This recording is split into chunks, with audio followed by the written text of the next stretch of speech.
रूस की राजधानी मॉस्को में शुक्रवार की शाम एक कंसर्ट हॉल में हमला हुआ। यहाँ पहले कुछ धमाकों के बाद जबरदस्त गोलीबारी हुई।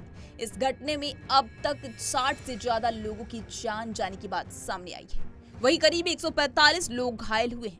अमेरिका के व्हाइट हाउस के प्रवक्ता का कहना है कि इस बम धमाके के पीछे आतंकी संगठन आईएस यानी इस्लामिक स्टेट खोरासान का हाथ होने की बात सामने आई है।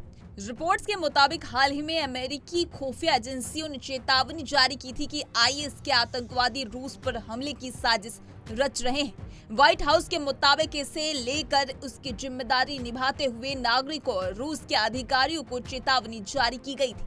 हालांकि इसके बावजूद आईएस खोरासान ने इस हमले को अंजाम दे दिया। आइए आपको बताते हैं कब, क्यों, कैसे बना आईएस। 1999 में स्थापित आईएस को दुनिया ने 2014 के बाद ही जानना शुरू किया। इससे पहले सीरिया, इराक और बाकी दूसरे देशों में इसका प्रभाव नहीं था।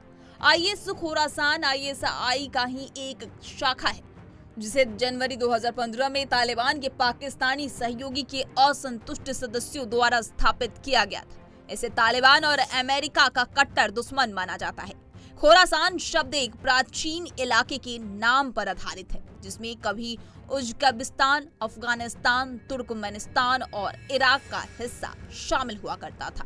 वर्तमान में यह अफगानिस्तान व सीरिया के बीच का हिस्सा है। आईएस के खोरासान मॉड्यूल को खोरासान ग्रुप के नाम से जाना जाता है। इस ग्रुप में अलग विचारधारा रखने वाले आतंकी संगठन अल-कायदा से जुड़े शामिल होते हैं। इस ग्रुप में मुख्य तौर पर सीरिया, खोरासान से चलाया जाता है। आईएस की नींव 2006 में बगदादी ने रखी थी। एक लंबी लड़ाई के बाद अमेरिका इराक को सद्दाम हुसैन के चंगुल से आजाद करा चुका था, पर इस आजादी को हासिल करने के दौरान इराक पूरी तरह से बर्बाद हो चुका था। अमेरिकी सेना के इराक छोड़ते ही बहुत से छोटे मोटे गुट अपनी ताकत की लड़ाई शुरू करने लगे। उन्हीं में से एक गुट नेता अबू बकर अल बगदादी अल-कायदा इराक और प्रमुख वो 2006 में इराक में अपनी जमीन तैयार करने में लगा था, लेकिन तब ना उसके पास पैसे थे और ना ही मदद और ना ही लड़ाके। दरअसल अमेरिका सेना 2011 में जब इराक से लौटा, तब तक वो इराकी सरकार को बर्बाद कर चुकी थी। सद्दाम मारा जा चुका था, इंफ्रास्ट्रक्चर पूरी तरह से तबाह हो चुका था और सबसे बड़ी बात ये थी कि इराक में खाली सत्ता छोड़ गए थे। संसाधनों की कमी के चलते तब बगदादी ज्यादा कामयाब नहीं हो पा रहे थे। हालांकि इराक पर कब्जे के लिए तब तक उसने अल-कायदा इराक का नाम बदलकर नया नाम आईएस यानी कि इस्लामिक स्टेट ऑफ इराक रख दिया था। बगदादी ने सद्दाम हुसैन की सेना के कमांडर को, सिपाहियों को अपने साथ मिला लिया था। इसके बाद उसने शुरुआती निशाना पुलिस, सेना के दफ्तर, चेक पॉइंट और रिक्रूटिंग स्टेशनों पर बनाना शुरू कर दिया। अब तक बगदादी के साथ कई हजार लोग शामिल हो चुके थे, पर फिर भी बगदादी को इराक में वो कामयाबी नहीं मिल रही थी। इराक से मायूस होकर बगदादी ने सीरिया का रुख करने का फैसला किया। सीरिया तब तक गृह युद्ध झेल रहा था। वहीं अल-कायदा और फ्री सीरिया आर्मी वहां के दो सबसे बड़े गुट थे। पहले 4 साल सीरिया में भी बगदादी को कोई बड़ी कामयाबी नहीं मिली। इसके बाद उसने एक बार फिर से अपना संगठन का नाम बदला और आईएस यानी Islamic state of Iraq and Syria का नाम दिया।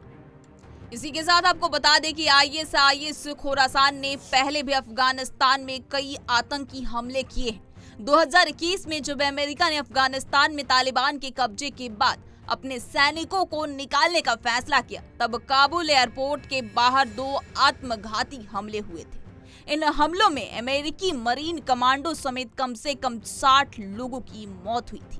5 अमेरिकी सैनिक समेत 100 से ज्यादा लोगों के घायल होने की सूचना थी। इस आतंकी संगठन ने मई में काबुल में लड़कियों के एक स्कूल पर घातक विस्फोटक जिम्मेदारी भी ली थी, जिसमें 68 लोग मारे गए थे और 165 लोग घायल हुए थे। आईएस खोरासान ने जून में ब्रिटिश अमेरिकी हालो यानी HALO ट्रस्ट को भी हमला किया था, जिसमें 10 लोग मारे गए थे और 16 अन्य घायल हो गए थे। इस तरह की तमाम खबरों से रूबरू होने के लिए punjabkesari.com को लाइक, शेयर, सब्सक्राइब करना न भूलें। धन्यवाद।